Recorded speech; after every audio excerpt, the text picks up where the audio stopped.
আসসালামু আলাইকুম। চলে আসলাম আমি শাকিলা আপনাদের মাঝে আবার নতুন নতুন কিছু রেসিপি নিয়ে।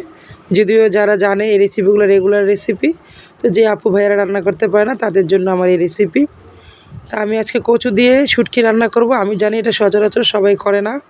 সাধারণত শুটকি দিয়ে কচু অনেকেই খায় না, হয়তো ইলিশ মাছের মাথা দিয়ে কিংবা ইলিশের নোনা দিয়ে, নয়তো বা চিংড়ি মাছ দিয়ে।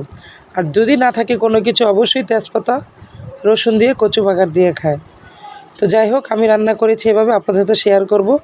যদি আপনাদের হাতে সময় থাকে অবশ্যই একটু দেখে যাবেন। অবশ্যই যারা জানেন তারা তো জানেনই, যারা না জানেন তাদের জন্য এই রেসিপি। কেউ কোনো খারাপ মন্তব্য করবেন না। আর আমি অনেক মজা করে ভাত দুগা খাচ্ছি, আপনারা দেখতেই পাচ্ছেন। মানে যত খাচ্ছি ততই ভালো লাগছে। তো এখানে আমরা পেঁয়াজটা ভালো করে ভেজে নিয়ে চিংড়ি মাছ ঢেলে দিয়েছি। সেখানে আমরা মরিচের গুঁড়া, হলুদের গুঁড়া, লবণ আর ধনিয়া গুঁড়া, আর কোনো ধরনের মশলা দেব না। চিংড়ি মাছ ইলিশ মাছে আমি কোনো মশলা খাই না, শুধু হলুদ মরিচটা ছাড়া। তো এটাকে ভালো করে আমরা কষিয়ে নেব সামান্য পরিমাণ পানি দিয়ে। তারপর এটাকে যখন সামান্য পরিমাণ পানিটাও কষানো হয়ে যাবে, উপরের দিকে তেল চলে আসবে, আমরা আবারও কিছুটা পানি দিয়ে দেব। ভালো করে পেঁয়াজটা সিদ্ধ হয়ে গেলে, ভাজা ভাজা মানে এরকম ভুনা ভুনা হয়ে গেলে, উপরে তেল ভেসে আসলে আমাদের রান্না হয়ে গেল।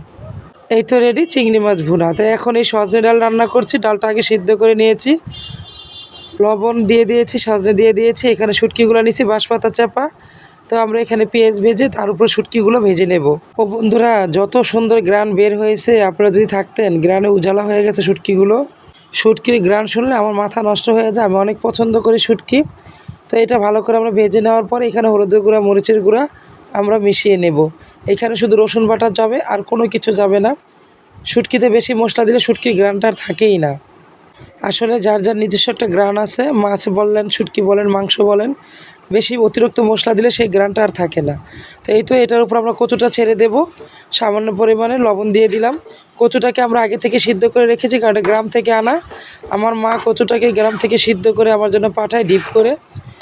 যদিও আমি ঢাকা শহরে কচু না খাই না বলতেই চলে, মাঝে মাঝে হয়তো বা খাওয়া পরে, খুবই কম, 2-4-5 বছরের ভিতরে একবার।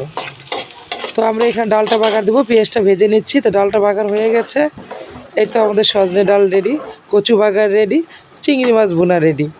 তা আপনাদের সাথে শেয়ার করলাম কী কী রান্না করলাম আজকে। কেমন হয়েছে আমার রান্নাটা অবশ্যই কমেন্টে জানাবেন।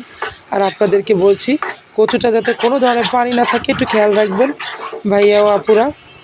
যদি তো কোনো ধরনের পানি থাকে তাহলে কিন্তু গাল চুলকানো একটু পরিকল্পনা থেকেই যায়। কচুর কাজই তো চুলকাচুলকি করা। আমরা অবশ্যই চেষ্টা করব এখানে সম্পূর্ণ পানিটাকে চুলা কমিয়ে কমিয়ে মিডিয়াম আঁচে রেখে শুকিয়ে নেওয়ার জন্য। আর এই তো রেডি হয়ে গেল আমার সব রান্না। এখন আমি খেতে বসে পড়ব। কেমন হয়েছে জানাবেন। টাটা।